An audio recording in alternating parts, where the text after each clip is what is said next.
ഇന്ത്യയുടെ ദേശീയ ടീമിൽ ഇടം പിടിക്കാൻ അവകാശവാദം ഉന്നയിച്ച് ആഭ്യന്തര ക്രിക്കറ്റിൽ വീണ്ടും കിടിലൻ സെഞ്ചുറിയുമായി ദേവദത്ത് പടിക്കലും സർഫറാസ് ഖാനും കൃണാൽ പാണ്ഡ്യയും.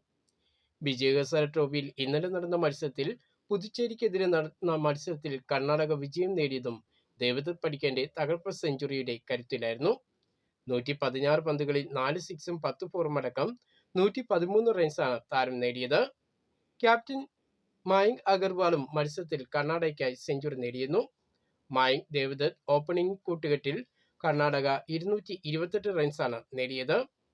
ഗോവയ്ക്കെതിരെ നടന്ന മത്സരത്തിൽ മുംബൈയുടെ വിജയത്തിന് നിർണായകമായത് സർഫറാസ് ഖാന്റെ സെഞ്ചുറിയായിരുന്നു. 75 പന്തുകളിൽ 14 സിക്സും 9 ഫോറും അടക്കം 157 റൺസാണ് താരം നേടിയത്. 2020 ശൈലിയിൽ ബാറ്റ് വീശിയ താരം കിടിലൻ ഇന്നിംഗ്സാണ് കളിച്ചത്. ഹൈദരാബാദിനെതിരെ നടന്ന മത്സരത്തിൽ ബറോഡയ്ക്ക് വേണ്ടി സെഞ്ചുറി നേടി ഇന്ത്യൻ സ്പിൻ ഓൾറൗണ്ടറായ കൃണാൽ പാണ്ഡ്യ. 63 പന്തുകളിൽ 1 സിക്സും 18 ഫോറും അടക്കം 109 റൺസുമായി താരം പുറത്താകാതെ നിന്നു.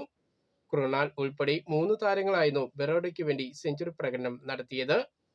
417 റൺസിന്റെ വമ്പൻ സ്കോർ നേടിയ ബറോഡ മത്സരത്തിൽ 37 റൺസിന് വിജയിച്ചു. ദേവദത്ത് പടിക്കലിന്റെ കൃണാൽ പാണ്ഡ്യയുടെ സെഞ്ചുറി RCB ടീമിന് വലിയ സന്തോഷമാണ് പകർന്നിരിക്കുന്നത്. IPL-ൽ RCBയുടെ താരങ്ങളാണ് ഇരുവരും.